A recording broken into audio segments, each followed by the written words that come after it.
Hello and welcome to Conversations with Lady Pruitte. I'm so glad you joined me today. Today is actually the second part of a video series that I'm doing on married love. And we are going to be I'm going to have some couples that are going to be joining me, and we're going to be talking about marriage and how they relate to one another and things that they have learned throughout their marriage. I will actually have two other couples that will be joining us, and one has been married for a short time while the other has been married for a while. And I'm also going to have my husband in this segment. And if you missed the first segment, you can actually go back and watch the first segment that I did with just my husband and myself. So this is part two, and I'm so excited to be here with you. So please come on in and join in with the conversation. Versus if they would introduce themselves, and please tell us if you have children, and what you do for a living, and then end it with something fun that you like to do as a couple. And then after you finish, I'm going to have the Randolphs chime in. Hello, everybody. We are the Burses. I'm Felicia, and this is my husband, Derek. And we have been married for 23 years. 23 years this year. And we have 3 children. We have 3 granddaughters. And I am a teacher right now. I'm a work from home professor. I work for a community college. And I am a commissioned officer in the U.S. Coast Guard. And we have 2 children at home with us, a teenage daughter and a 9-year-old son. And of course, you heard we have grandchildren. So our oldest, he is out and has started his own family. Something we like to do fun. We are a game couple. We like to play games, board games. He likes video games, I don't, but we do like to play games. Scrabble is probably our favorite game to play together as a couple. All right. Okay, over to the Randolphs. We are the Randolphs. I am Chris, and this is Gianna. And we have been married coming up on 2 years this May. We do not have any children. And in the house. In the house. And we both work for the federal government. Gianna is currently at the Pentagon, and I am in DC. And she's gonna laugh, but we actually do like the Burses play games. We like to play games. She says I don't like to play games with her. It's just because now, I don't know. It might be her family. I'm not sure. But they play games a little bit differently than I play games. I tend to go by the rules that actually come with the game, and they tend to kind of make up rules as they go along. So in that, there's maybe some cheating, maybe not some cheating going on. So sometimes we kind of differ about what games we want to play. So, but we have fun either way. That's good. That's good. Well, my husband and I, one of the things that we like to do for fun is we like to watch old black and white movies. We are classic movie buffs. So I would say that's one of the things. Honey, what would you say is another thing that we enjoy? Movies, Hitchcock. Yes. Noir. I think that's the most of it. Yeah. Okay. And when it comes to games, we play one game that we've been playing lately together. It's a word game. And my husband has discovered my secret as to why I'm so many more levels ahead of him, but I won't tell. We played Rummy together every now and then. Mm-hmm. Yes, we do. That's about it. Okay. All right. So now I want to start off by asking the couples, what is the best marital advice someone has given you? So this time we're going to start off with the Randolphs. I can say some of the best advice that I've ever received was don't fight, because fighting indicates a winner and a loser. But when you're married and you fight because you're one, you both lose. So it's okay to disagree. But don't fight. The best marriage advice that I received was never use the word divorce. That shouldn't be in our vocabulary, because that just leads to us just giving up, and that's of course not in God's plan. So we don't even use that word anytime that we're discussing anything. Oh, and actually that's very good because my husband and I, that's one thing. It's not something that someone else told us or advised us to do, but it's something that him and I had decided in our marriage that we don't ever mention the word divorce. It's never an option. We can get as angry as we want to with one another, but that word never enters our vocabulary. All right, Versus. Some of the best advice I think that I remember getting before I got married was to really just treat my husband with respect. That can go a long way. Just being respectful of him as a man, being respectful of him as a person and as the head of our family. I think that I remember being told that by my grandmother or my mom, just respect your husband. He is the man and he deserves to be treated as such. Not that I'm, bowing down to him and, he's walking over me. It's not that, but I respect him as the man of our house. And I think that's something that goes a long way in our marriage. Yeah, and I would add to one of the other pieces of advice I think that we received, I was told a while back, was to spend time with like-minded couples. And when you're married, when you were single, you hung out with your friends, and they were single and you did single things. But now that you're married, you want to make sure that when you are spending time with other people, you are spending time with people who are like-minded, have the same goals, and can relate to where you are in life. Very good. Honey, what would you say was the best one that was given to you? Ooh, I would say, again, I'm not one that really sought after counseling advice outside of marriage, but observing good marriages. I watched a couple of deacons in our old church, how they were Christian gentlemen. I loved how I saw them opening doors for their wives, driving the car around to the front. It was cold in Illinois, and picking them up.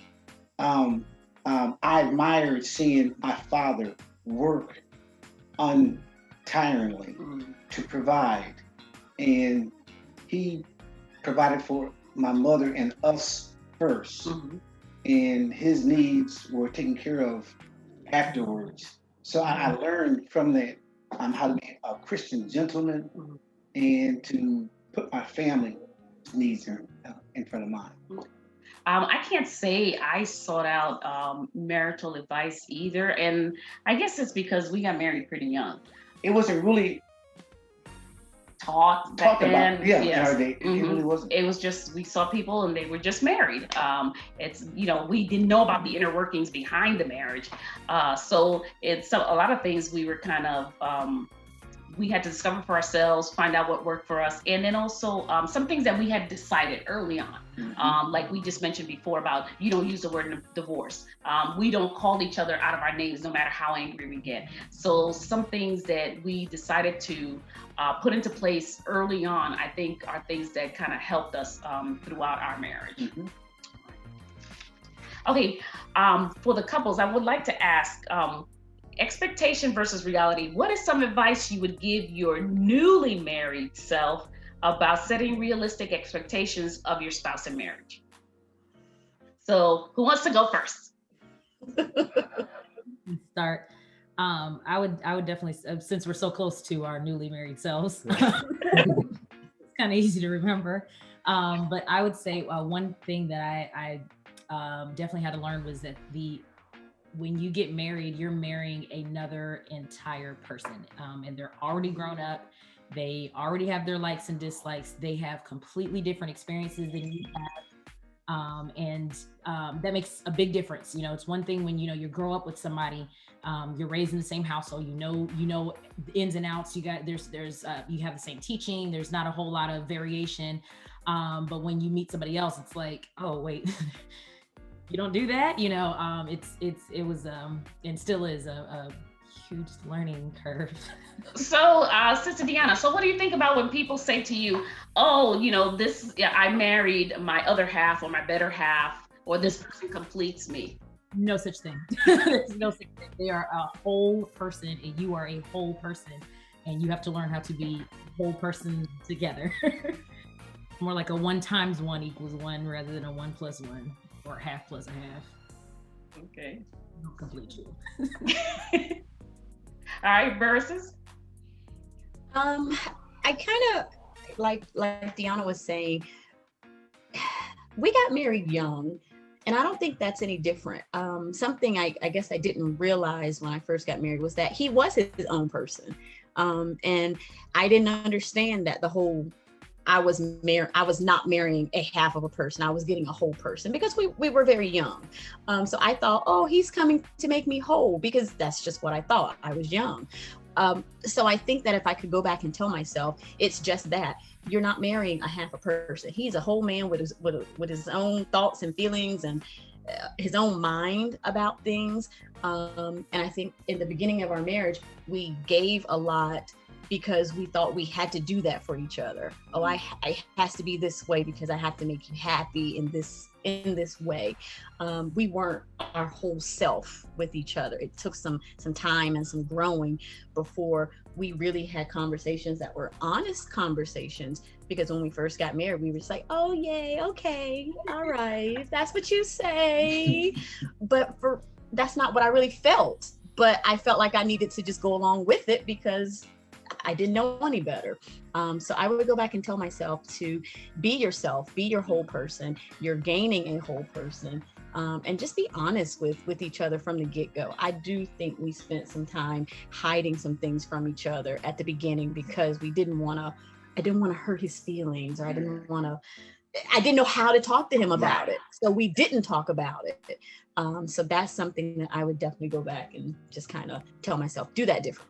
Yeah, that's so funny because before you jump in, I just wanted to hit on that a little bit, because I think it was similar in our marriage. When it came to talking, I was the one who was always scared. Oh my gosh, I just kept everything in because I was afraid of, I don't want to hurt his feelings. I don't want to upset him. So I spent a lot of years doing that, and just kind of deferring to him because, just to keep the peace, I thought. Is just keep deferring until, as we progress in our marriage, I learned to have my own voice and know that my voice matters. My voice is important, and that he thought my voice was important. So I think that was kind of a learning process for us also. Derek, you were going to say something? Yeah, I was going to say, and again, when you don't do that, unfortunately, a lot of times, I think for us, it ended up being a huge blow up, because finally it was, hey, I am my own person. I have my own voice. And, the other person was saying, well, I didn't know you felt like that. That made me sad. You didn't say anything for like the last 10 years. You didn't really want to do that? I didn't know. That hurt my feelings that he'd been holding that. And so I guess I'm being transparent. It was me, the one that was always getting my way. But I didn't know. And when he finally said, I don't really like that, I'm like, oh, I didn't know. And it did hurt my feelings a little bit at first, but with maturity, some growth, we got past it. But sorry. Oh, sorry. It's okay. We've grown. Well, I think I learned later, and I wish I would known this earlier, when to stop asking, why aren't you talking? What's wrong? I guess I'm the kind of man that wants to fix things and make everything right. And so I could tell, that she wasn't talking and that something was wrong, but she didn't want to say what it was. And so, with my ambitious self and industrious self, I'm gonna fix it and fix her. So I'll say, what's wrong? What's wrong? You ain't talking. And if I could, I would say, you know what? When she wants to tell me what it is, she'll tell me what it is. Yes. But in my, desire to fix her, because she needed fixing, so I thought I'd ask and ask and ask. That kind of pouring salt on the wound. Yes.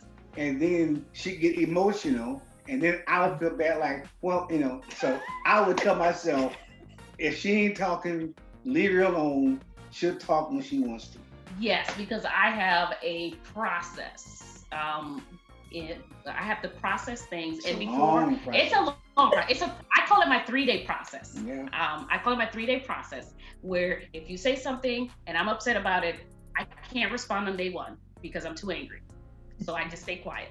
Day 2, I replay everything that was said, and then I start replaying in my head how I'm going to respond to this now that I'm not angry or whatever. And then when I get to day 3, I'm ready to talk. Or I've forgotten about it, we move on.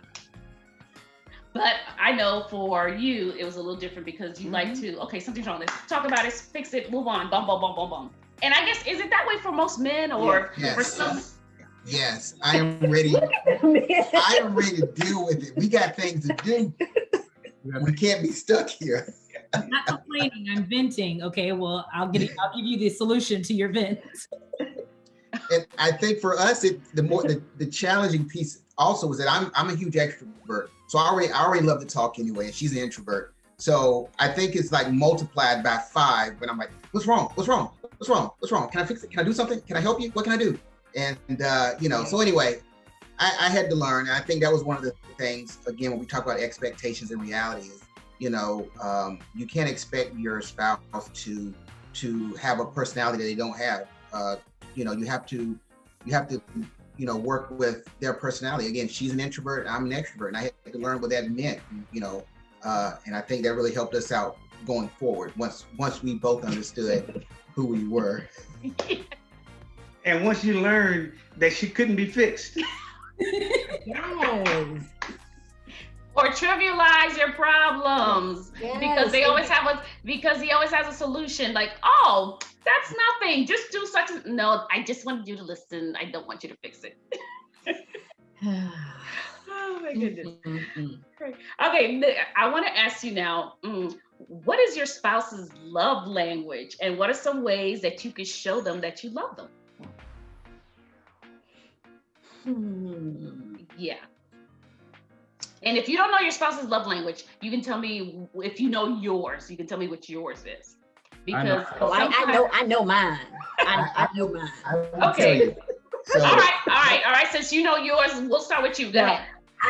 I do know his love language. So, so Felicia's love language is definitely gifts. Primary, I would say, is gifts. And I found that out inadvertently when we were much younger, and I used to bring her a rose like on the first of every month, and she just loved that. I mean, I got the combination to her locker at school, and I would put a rose in the locker, and that kind of, it was just the greatest thing in the world. So anyway, I know that's her love language, and what I didn't understand was, as we got older, I wanted to get her, more stuff, bigger stuff. And what I found out is that the love language doesn't necessarily mean it's got to be something big. Right. So for me now, it's maybe stopping to the grocery store and getting a Mr. Good bar and just sliding it under her pillow. And when she gets ready to go to bed at night, she'll see it in there. Just something to keep it kindled. So yeah. Here is words of affirmation. He is very much propelled or pushed by knowing that he's doing a good job. And it's not that he has to know that he's doing a good job, but he likes to hear when he's doing something well. And I like to tell him when he's doing something well. So I definitely see that is his love language, but he's also physical touch. And I feel like sometimes maybe our love languages have kind of shifted a little bit over the years. Like in some seasons it's this, and some seasons it's that. But I think definitely words of affirmation and physical touch are definitely his 2 love languages. All right, let's start with Chris first. Yeah, Deanna's is quality time and acts of service. So we definitely try to make sure that we spend quality time together. We get caught up with a lot of work, especially because I just switched jobs and she has a big responsibility at her job, and then other things that we're involved in. We get kind of lose track of each other and kind of see each other in the house in passing. So we try to ensure that we make sure that we spend time and block off the time to say, hey, at this time on this date, we're gonna do this, and we stick to that. And then of course, acts of service. I try to do things around the house to make sure that she knows that she's appreciated. Try to do things for her. I like to cook for her. I like to make. She sometimes she doesn't like some of the stuff that I do because I fry it, but but I try to surprise her every now and again, and I'll make something for her. And his is definitely words of affirmation and quality time. He'll do something, and you gotta make sure you acknowledge that he did it, and so I try to make sure that I notice things, did you clean the refrigerator? Look at you,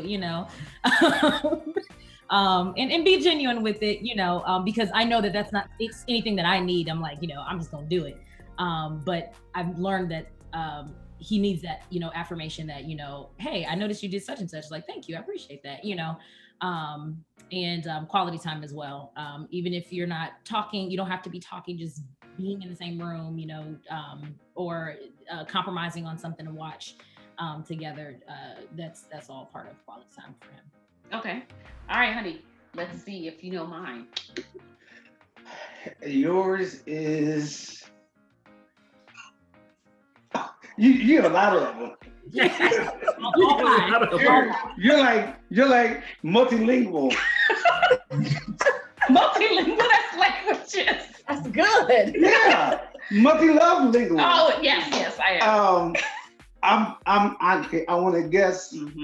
Words of affirmation. That's number one. Look at me. You did good. Look at That's me. Good. Number two, gifts or acts of kindness. Gifts. Yes. I don't know anymore. Yes. Okay. All right. For my husband, I would say yours are acts of service. Yes. Me doing things for you. Well, okay. The funny part of our love language is that there's a lot of love coming one way. Okay, because he loves acts of service. That's what he does for me. Yes. That's his number one. That is his number one. His number one, he loves acts of service. So he's always doing acts of service. So he always does a lot of little meaningful things for me. And sometimes I don't notice because it's not my number one. So, he's like, you didn't notice anything, did you? And I'm like, No. oh, and I'm trying to rack my brain like, okay, wait. Oh, you cleaned my car. Hey. And he's like, no, I did that 2 days ago. You didn't notice that I shined up, and so I try to be cognizant of it because I know that's his. So when he does it for me, I try to say, okay, that's right, he did it. Because if not, he will say, you didn't notice I cleaned the refrigerator for you. You didn't notice I did such and such for you. And again, it's because it's his love language. That's the kind that he tends to project onto me, in a sense, if that makes sense. Mine is acts of service. Yours is acts of service. And what's yours? Mine is words of affirmation. I prefer somebody just telling me, because one of the things that he does, and he does do words of affirmation. Words of affirmation help me really, it boosts my self-esteem, it boosts my self-confidence. And that's the thing I feel like I need the most because I'm always constantly doubting myself. So when he gives me words of affirmation, I really feel I feel the love, I feel the confidence, I feel, the things that, like I can conquer the world type of thing. So words of affirmation is definitely my first one. But, they do change as life goes on. I love gifts. As you get older, gifts are really very meaningful. So things like that. I love. Okay. All right. Very good. Very good. All right, couples. I want to ask you, how do you balance children or family obligation and prioritizing your marriage versus how do you prioritize your marriage with all the other things that you have to do? I heard the Randolphs talk about their demanding jobs, and I heard the Burses mention that they do still have children in the home. So how do you prioritize and make sure that you keep your marriage first? Let's start with the men this time. Okay, I can start. What we try to do is we try to let the other person know well in advance what our schedule is and what we have going on, so that way we can prioritize our quality time. And then for like us, Fridays are our movie time. We have a movie night on Friday night, so we try to make sure that we don't schedule anything else during that time to make sure we that time dedicated to one another. So that's Monday night cook night. Oh, and Monday night, yeah, Monday night is our cook night. We cook, and so we have our own little aprons that we we put on, and we cook together. Fun talking and just sharing during that time. All right. Yeah, for us, I mean, it's about being intentional, scheduling, devoting time. I think one of the things we do now, I have a very, very demanding job. So, where we used to watch movies in the evenings or do other things, sometimes when I get home, it's dinner and bed. So we started, and it actually, it's kind of funny. It started through a hard conversation we were having on one Friday night, and the next thing we know, it was Saturday morning, and we said, let's go get some breakfast. So we went to Cracker Barrels, and that's become our new thing. Saturday morning, 6:30, Cracker Barrel breakfast, and we spend that time together, and we don't rush back home. And that's the beauty of having slightly older children now. But we don't rush back home, and we had to be intentional because what we were used to doing wasn't working. And in order to keep the flame going and to keep ourselves prioritized, we had to identify what was the best time. And that's another key, is find out when the best time is, because we can't do it at night because I'm tired, or she's had a long day. So we had to find out when we're both at our best and devote that time to each other. That way she gets my best and I get her best. That's very good. Very good. All right.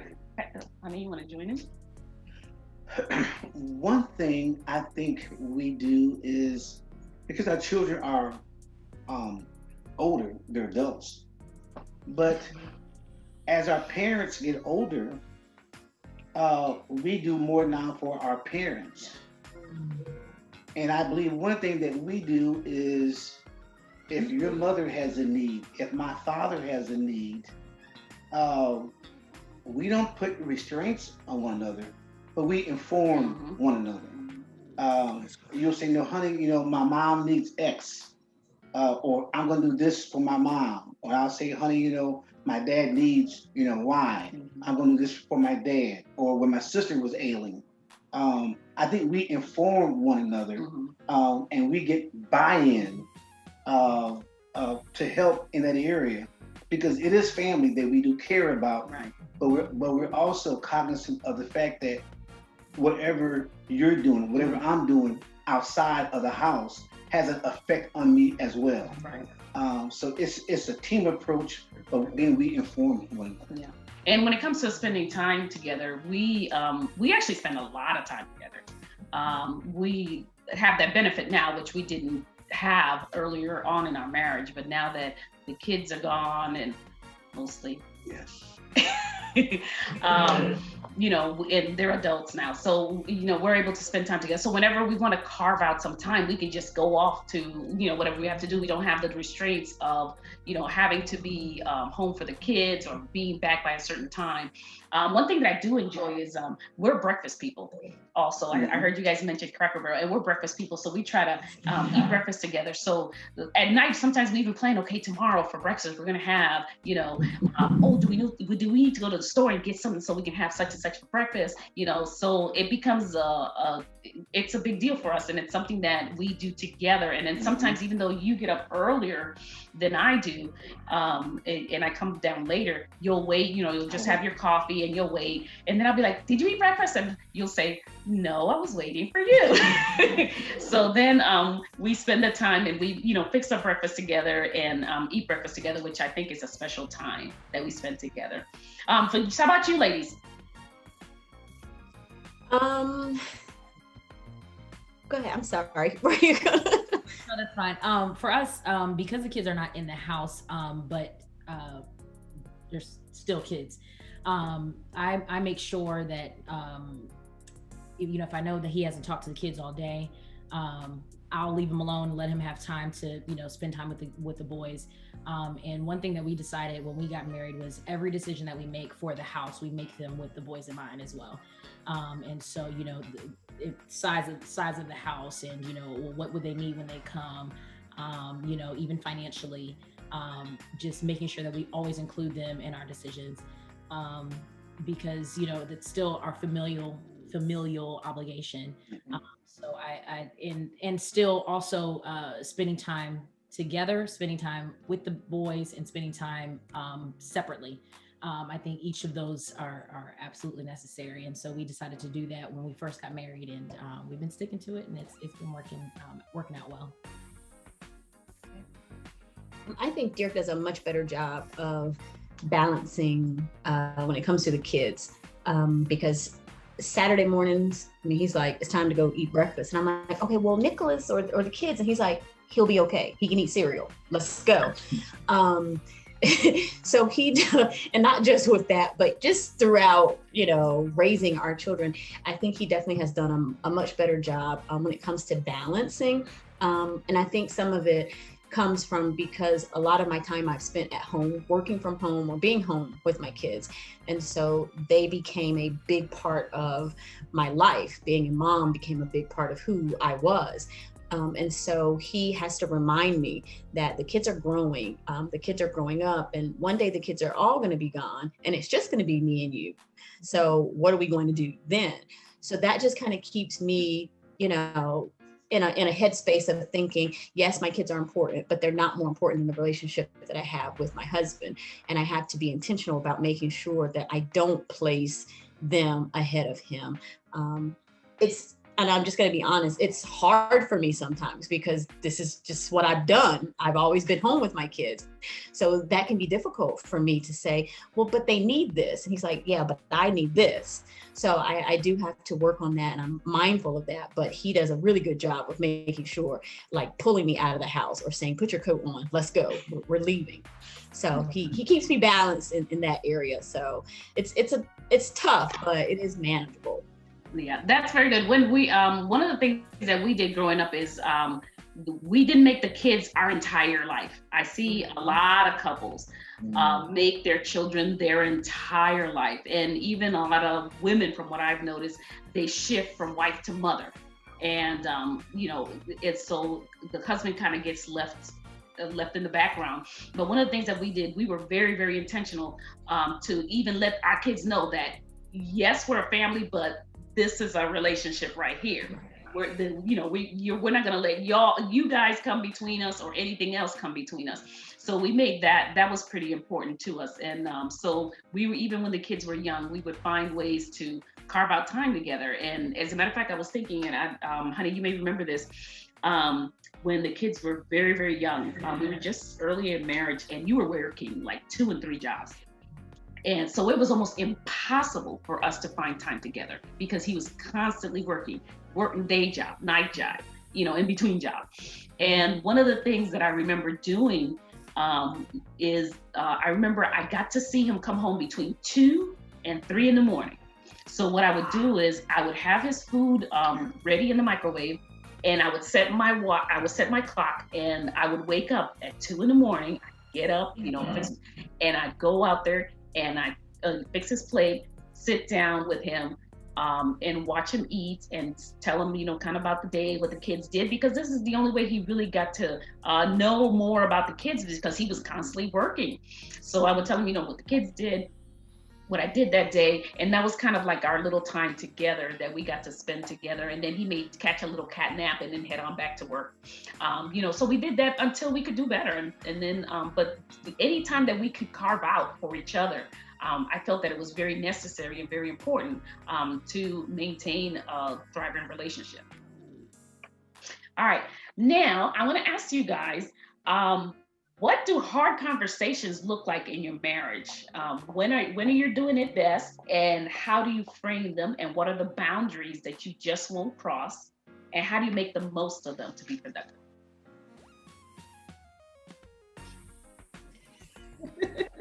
And you're thinking, let's see, who's gonna go first? I can start. Fine. I can say he does a lot better job with hard conversations than I do.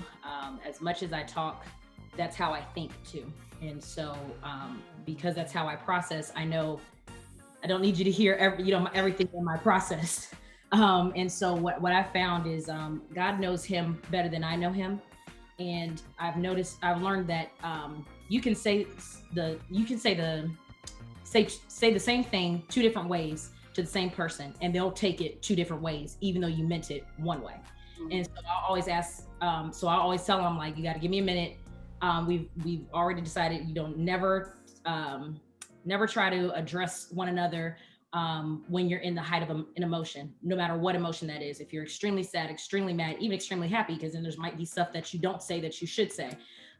So when you're in the height of an emotion, don't say nothing. And I'll go off and I'll talk to God and be like, okay, this is what I mean. How do I say that in a way that he would receive it in the way that I mean it? And what I've learned is that a lot of times it's really just a breakdown in communication. That's all it is, because you're coming from one place, I'm coming from another place. There are no winners and losers. And so at the end of the day, respect one another. We don't call names or anything like that, but respect one another. And communication is a two-way street. So it's not just, I just got to get my point out. I got to get my point out, but it's, I want you to understand what I'm trying to say, and I want to understand what you're trying to say. So we give each other time to talk with no interruptions, which is very, very difficult for me. And we give each other time to listen to one another. And we'll keep trying to restate until we understand fully, okay, let's try it one more time. I didn't get it. I didn't get it. I still didn't get it. Until we can fully understand where each other is coming from. So I think that's kind of where our hard conversations, what that looks like. And like I said, boundaries is don't say anything at any height of any emotion. Yeah. One, hard conversations, they have to happen. But when we have them, we've agreed to make sure that we've doing them with respect and with honesty. As she kind of mentioned, in our normal conversation, because believe it or not, I'm not really a big talker. I get straight to the point, and even when I'm because I'm brief. Even when I'm being brief, she kind of will jump in, and I really can't even get to my point because she'll start talking. I believe that. And that'll go to another side conversation, to another side, and then 2 hours later, I've still not even made my point. And so that's one of the things that when we're having a discussion, we try to make sure that I get my point out. But with me also too, because I'm so brief, sometimes I don't explain stuff thoroughly enough. In my mind, I'm like, I know what I'm talking about, but she has no idea where I'm trying to get at because I'm so brief sometimes. So sometimes I have to say, okay, all right, let me slow down. Let me give you this background. Let me give you this information. And now let me give you the information going forward. So of course, she said with the boundaries, respect, we don't yell at each other. We don't disrespect each other by name calling, things of that nature. And trying to be productive about our discussions. At a minimum, if we don't totally resolve the issue, we try to make sure that the other person understands what it is that we're talking about, what we're in a disagreement about. So that way we have a full understanding of what it is that we're trying to accomplish in the conversation. So that's what we try to do. Oh, and not in public. And yes, and not in Oh, public. Gosh, That's not a good public. point. and that's very good. Yes, and that's very good. That's key advice for anyone. Do not have the hard conversation in public. One of the things that we do is we talk about a lot of stuff, so it's hard. You know, we don't have hard conversations very often because we're pretty transparent and pretty much we can talk to each other about pretty much anything. You know, some things I still kind of have to work up my nerve to finally say. And it's so funny because once I say it, it's like, no big thing, of course. But just trying to work my nerve up to doing it sometimes is a big deal. But for him, you know, he just says it and we move on and we move on from it. And then some things we definitely get to a point where we have to say, you know what? We are not going to agree about this. Let's stop. You know, because we don't want more emotions and things to kind of get in the way. So sometimes we have to just kind of stop and, you know, let's table it. And then sometimes we reapproach it. And sometimes it's some things we decide, you know what, it's not important enough that we have to keep rolling through this conversation. And there's some topics that we've talked about throughout the years that we had definitely agreed to disagree, because no matter what I say, he doesn't see it that way. And no matter what he says, I don't see it that way. So we decided, you know what, this is not even important to our marital, you know, life or relationships. So we just had that conversation. But we have grown to the point where we can talk about it. Yes. Like, you can air her misunderstood and I don't get upset, and I can air my correct viewpoint. No seriousness. And in the past, we wouldn't even talk about it anymore. Right. But I think now we're at a point where, and can I give them an example? Sure. Okay, immigration. Yes, that's a big one. We don't agree.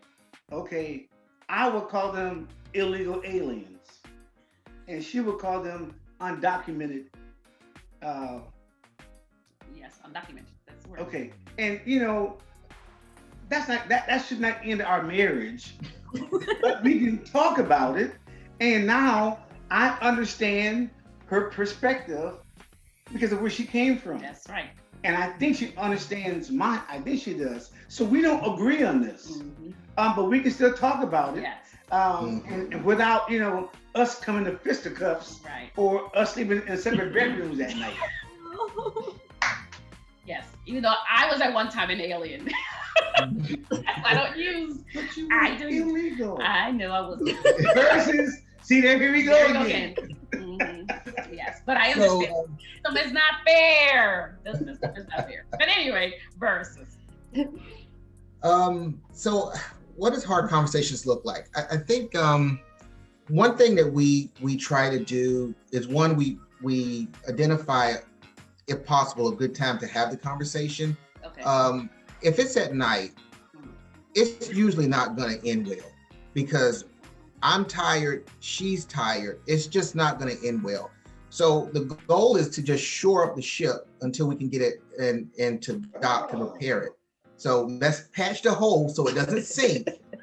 We'll get to shore, and then we'll fix the boat when we get in. But let's just not sink tonight, and we'll try to, you know, recover, and then move forward. But the goal is still to go to bed with not, you know, without having, you know, so much, you know, heat in between us that you know, there's no sleep to be had. And we can't have the conversation when we're hungry. That's just something we found out, that if we're like if we're hungry or tired, or if just there's something physically going on, it's not a good time for us to have this conversation. So we need to be well fed, well rested, and then we can talk about this thing that is apparently pretty big for us to talk about. Something else we do is, the first thing, like if we have to say something, I'll say, okay, is this a safe space? Meaning, can I say what I need to say without you getting your feelings hurt, without you getting mad and looking at me crazy. Is this a safe space? Because I got something to say. And he can do the same thing for me. He'll say, okay, or he'll say something and I'll get upset. He said, well, I thought this was a safe space. I'm like, well, you ain't tell me we was getting ready to go there. Let me know that we enter in this territory. So those conversations, we definitely make sure we don't have them at night. We make sure we both understand this is a safe space, but there are still things we don't do, like, calling each other out of our name, or we don't throw the past, like, you did this before, you used to act like this. We don't do that. That's not something that has ever really been a part of our relationship. So the conversations are hard, but like Chris was saying, they have to be had. So figuring out the best way to have them has worked for us. Yeah, that's I'll say too. Mm-hmm. Oh, go ahead. No, I was gonna say a couple of things. My husband says the same thing always. Like he'll say, "Don't get mad right now." What I'm getting ready to say. So he preps me before he gets ready to. So he said, "You're gonna get mad," and I'll be like, this is not a good time. I'm going to be mad. So let's wait. Oh, he said, okay, we'll wait. And then another thing I found is that when we go on vacation, I feel so free that I don't mind having difficult conversations or whatever, because I don't know if it's the just being away or what, but I feel a lot more liberty to have the hard conversation. And last thing I was going to say is I noticed a common theme between as the three of us are talking is that respect is a big part in marriage. I think even more so than love, respect is going to take you much further in marriage. So for anyone that's listening, respect is so key. You have to mutually respect each other. You have to draw a line and say, okay, this is a line we're not going to cross. And as some of you were mentioning, and we mentioned, you don't use the word divorce. You don't call each other out of your name. Just a level of respect. When you respect somebody, you're always very careful in what you're going to say to them, because your intent is not to hurt. Your intent is, to come to an understanding. So I think that's very important, and that's very key. Go ahead. Oh, one thing I was going to say, and sometimes I'll ask this question if we're getting ready to have a conversation that's not so soft. And I'll say, hey, is this going to make any difference in 20 years or 30 years from now? Is this conversation or what we're trying to discuss or debate about, is this going to make a big deal in 30 years? And that'll kind of minimize the actual topic. And a lot of times we can just go ahead and move on. But the only other thing I was going to say is that I am, again, a huge extrovert. And sometimes I talk while I'm thinking, and she thinks and then talks, which is probably the better way to have a conversation most of the time. But I have to remind myself that if I say something to her, I have to give her a moment to process and respond. I'm looking for immediate response, and I've got to remind myself, hey, she's going to take a minute. So you're going, in my mind, I count to 5 or 10 to give her the opportunity to respond. And it works. It works. Count to 5. Thank you. I'm the same way. I need 2 days. I need some time. Well, that's if we're actually in the conversation. Think about it. He's like, this is the problem. Let's find a solution. I don't even really understand the problem yet, and you're already on the solution. I'm still trying to work out the problem, all parts of the problem, because the problem might have like 5 layers, and so we need to examine all the layers of the problem. I think that goes to the other question that we had earlier about learning your spouse, and I think, and I could say this for Derek and I, because of the military. They train us to think quick, on your feet. You should never have to go back to the drawing board. You go to the drawing board in the beginning, but when the play is happening and there's something that comes in, you have to think on your feet very fast. You don't have time to go back. Oh, let's redo a whole new plane. So I think that in life, we kind of think in that way. Yeah. And everybody's not like that. Very true. We are not. We need a moment to process. Very good. All right. So what advice would you give a couple that's experiencing difficulty in their marriage and maybe wants to call it quits? How important would you say repentance or forgiveness is in a marriage? All right, who's gonna start? I think repentance and forgiveness are very big. But I think one of the things that my wife and I were talking about with regards to when people are in a marriage and they're having difficult times, I would tell them to stop and evaluate yourself. Don't focus on what she said or what she did, but examine yourself. And if both partners examine themselves first and find out what did I do? What did I do wrong? What did I say? Where could I have done a little better here? And you use the word of God as your mirror for examining yourself. And if both parties do that, I think a lot of times issues can be resolved a lot easier when you take the focus off the other person and examine yourself. I'm sure you're saying that's true. What I think about when you examine yourself is asking yourself, do I really want this marriage? Understanding that this marriage was ordained and instituted by God. And so this is something that I want to uphold because, this is a covenant that I've made. So if I really want this, then I'm going to have to fight for it. And it's not going to be easy. There's not going to be a simple, 3-step plan. If you're having problems, do this, and this. But really examining yourself and then being willing to fight for it. If you really want it, you got to fight for it. You got to dig your heels in and say, I want this. I want you, and I don't want anything to come between us. And so I'm willing to give up this, or I'm willing to maybe see what I can do about this so that we can make this thing work, because this is what I want. And I want to uphold my covenant that I made to you and this covenant that I made before God. So really, that's kind of what I would maybe guide people towards. Okay. To echo, especially what Derek was saying, one thing that I've learned, even in just leadership classes, is you can't change anybody else and you can't fix anybody else. The only thing that you can control is yourself. And so when you find yourself in those tough spots where you're really evaluating, I say, and again, I'm only 2 years into this, but I'm like, I think always go back to the basics. Why did we start this? How important is this to us? How important is this relationship? And how much you've built since you've been together, not since you've been married, but since you've been together. How much have you built? And is that really worth throwing away? Because, some folks, especially when you're in the heat of things and a lot of things keep building up. But in the grand scheme of things, how much have you been willing to throw this away? Throw everything that you've built away because, and just like you were saying about repentance and forgiveness, marriage mirrors our relationship with Christ. And what with the biggest difference I've always saw, the biggest difference is if there's an issue going on with you and Christ, it's you. It's always going to be you. There's never anything wrong with him because he's perfect.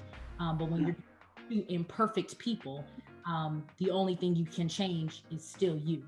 And so you have to be patient. Just as Christ is with us, you have to be long-suffering, and you have to show love and respect and all of those things that we've already been talking about, because you want to mirror, again, that relationship. So that repentance and forgiveness, that's the only thing that you can control in that is you. Mm-hmm. Very true. Well, from what you three have already said, it's pretty much what I had already written down, but I also would just add that if you at the point where you say you want to call it quits, and of course you want to pray and talk to God about it, but also I wrote down seeking coaching from your pastor and your first lady, of course. And then as far as forgiveness, one of the things that I had to learn is it's extremely important to repent and forgive, but you have to understand that people need time to heal. Kind of joking with Deanna about the other night, we were talking about it. I said, we personally don't have no sea of forgetfulness like God has. And so I can't like, well, yeah, I know I robbed this liquor store, but I said I was sorry. You're supposed to just act like it never happened. Just forgive me, time to process the fact that we got legal problems. The police coming to get me. All the things that go in with the actions that you take. So that takes time to process all of that. So I mean, just because I said I was sorry and you forgave me doesn't mean it automatically just stops. There's time, there's the healing time, there's a healing process that person needs to go through, and you need to allow for that time to happen. And I just think that because I said I was sorry yesterday, today is a new day and it should be over with. That is so true. And you're right. For some reason, and it's so funny because even in our relationship, my husband would just be straightforward, say something, and then I'm like, oh, that hurt my feeling, and I'm reeling. And then he'll be like, so you want to go get something? And I'll be like, I'm still reeling. I'm still dealing with this terrible pain. And I'm like, it's 9 o'clock.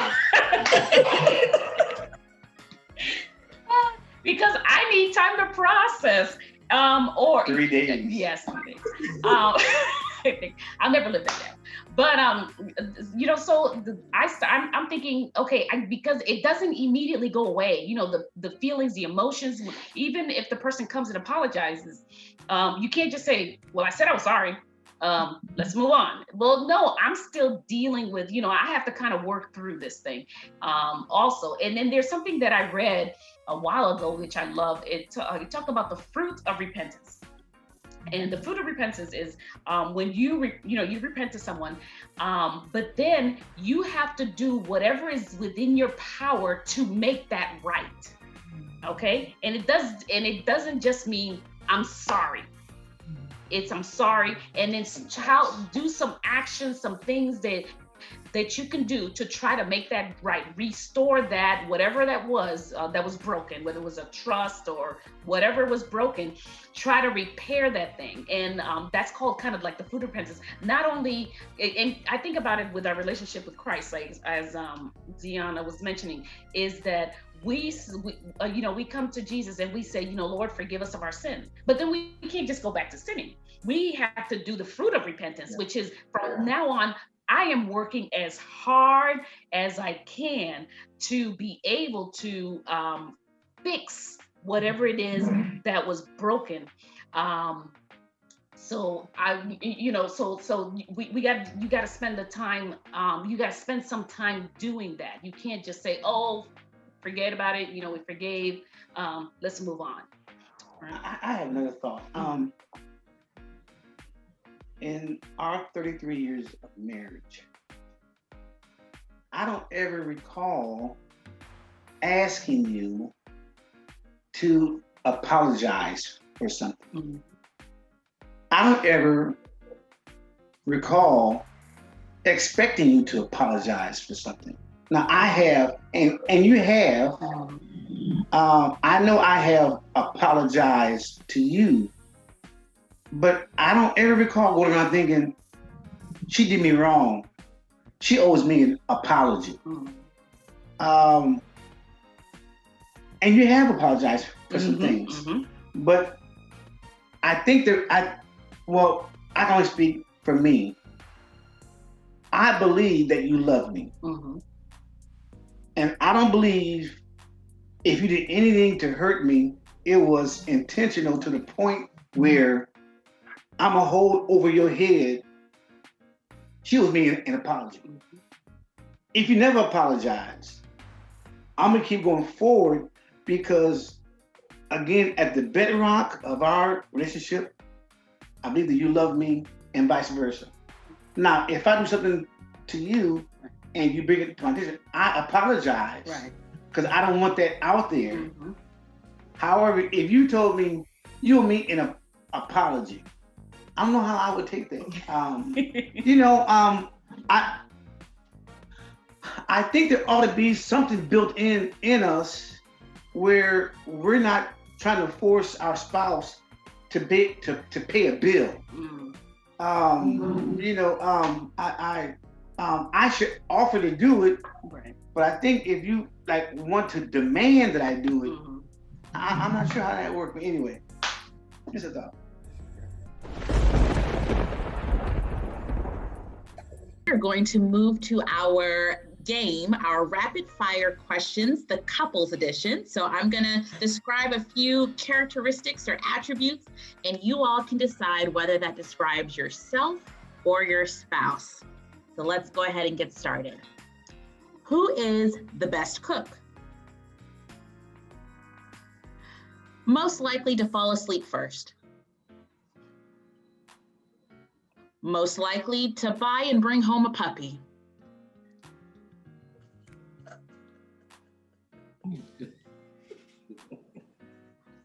Most likely to get lost?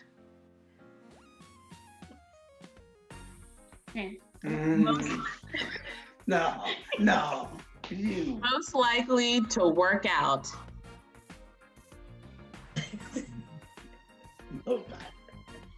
Nobody. Most likely to wash the dishes? Most romantic? Oh. Most likely to read for leisure? Really? Have you ever seen me Over me? open a book? Read nothing. Watch the video. Best driver?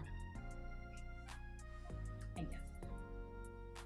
Most likely to spend? Most forgetful?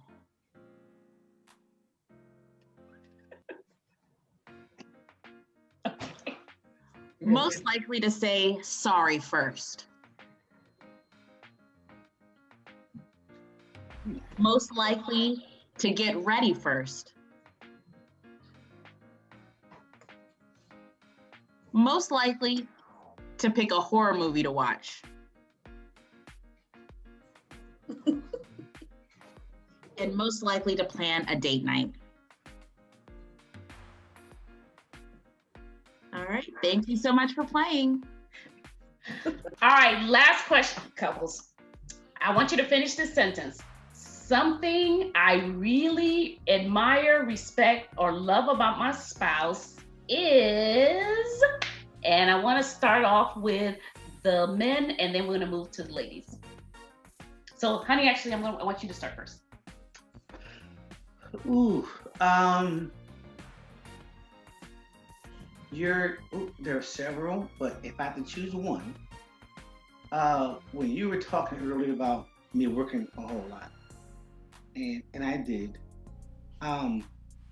either you told me or the Lord revealed to me, you felt as though you weren't contributing to the house, and the Lord told me to turn over the house finances to you, and the rest is history.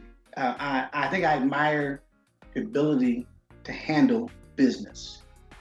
And it frees me to do other things. So I think I admire that you have a business head on your shoulders. Okay. I admire it. Gentlemen? For me, it is her ability to plan. She is definitely a planner. When I'm talking about planning, and I had to write this down. Of course, she's gonna pray. Then she's gonna communicate what the plan is. Then she's gonna pray. Then she's gonna have a detailed talk about the plan. Then she's gonna pray.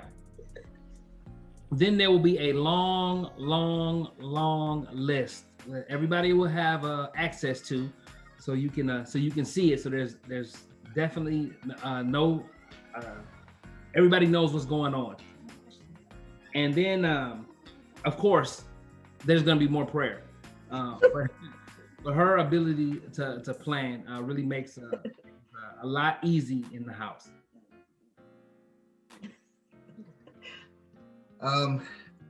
For Felicia, I would say I think what I really admire about her is her ability to approach a task with a spirit of excellence. If you give her a task to do, she is going to put everything into it. I mean, she's going to put herself into it, and she's going to make it her own, and she's going to have she has a certain standard of excellence that she wants to stamp on everything that she does. And I really admire that about her, because sometimes I just be like, that's good enough. But she really goes the extra mile. And if you're on a team with her, and you're not carrying your weight to get the product to the standard that it should be, she will coach you along to help you get there, or you may find yourself unassociated with the task going forward. But I really admire that she puts her heart into anything that she's given, especially when it comes to ministry work and working with the youth and our children. I just really admire that about her. All right, ladies. I guess I'll go then. Something that I admire about my husband is he will do anything and everything, as long as it's legal, to make me happy. He will go to the ends of the earth, it feels like sometimes. He will stop at nothing to make sure I am happy, and that I'm okay and I have what I need. And I tell him sometimes, you win, okay? You win. You are the better spouse. I quit. I can't even, I can't compete. It's just something that's in him that it just pushes him to do that. And I love that about him. I admire that, because I love him, but I just can't. Sometimes I just can't do all of that. It's exhausting. So I can't do that. So I love that about him, and how he just goes above and beyond to ensure that I have what I need, and that I'm taken care of, and that I'm happy. Wonderful. I would say my favorite thing about him, or what I admire the most, is the way that he studies me. He'll judge by my reactions to something or by what I say, and then he remembers it, and I have a horrible memory, and he'll be like, the last time you said this, and I know you don't like this, and I'm like, oh no, that was just because it was Monday. Then he knows, all right, okay, from now on, and on Mondays, she's not gonna like this, she's gonna like, that's very hard to deal with me, especially because I know, I'm all over the place. But he studies me. He'll do like she was saying, do anything and everything possible to make and keep me happy, and to keep me comfortable. And that's what I really, really admire, because I'm scared of a lot of things. I'm fearful of a lot of things. And he always can tell, it's, I admire, I think I was telling the other day, I was just like, I don't even have to say things. If I feel like I'm getting too stressed out, or just kind of all over the place, I don't have to say anything. It's like he can kind of sense, okay, she needs some help, and so he'll just offer before I even have a chance to be like, oh my gosh, can you wash the dishes? He'll be downstairs, he'll be like, hey, I already started chopping the stuff up, I'll wash dishes while you do such and such, or I've noticed, you're working really late tonight, so I'm gonna fix my own dinner, or let's just go do such and such, just to kind of get out of the house and, clear your mind up. And I really admire that. And like I said, I can be scared of a lot of things, and he never, he's very patient with me. And he's never going to be belittle me, or, you a grown woman, why are we still going through this? He'll just be like, all right, I'll stay here. I'll just move my stuff upstairs, and until I'm comfortable again. And then, he knows okay, this is her decompression time. And so I'm not gonna bother her during her decompression time. I can tell she's hungry, so I'm just not gonna say nothing until she eats. He's very observant. He's incredibly observant, and will always change course to keep me comfortable and happy. Very good. Well, a lot of what you guys said, I admire same of my husband. I think my husband's life's work is trying to make me happy. He spends a lot of time doing whatever he can do, moving heaven and earth to make me happy. And he's always asking me, honey, are you happy? And not caring about his happiness, but he's always very concerned about my happiness, and to make sure that I feel secure, that I am content. I admired about that. Another thing that I really admire about my husband is his resilience. He is a very resilient man. We have gone through many difficulties and struggles, throughout our lives and in the ministry and just different things in different areas. And the way he just hits a challenge, he always goes head on. He's like, come on, we're going to do it. And even if he has to put me on his back and carry me over, he will do it. And spiritually and emotionally, we have gone through some things where I just fell out, and he would just pick me up and carry me with him. And he's got me on one hand and maybe the church on the other. And we're just, no, honey, we're going to make it through this and we're going to go.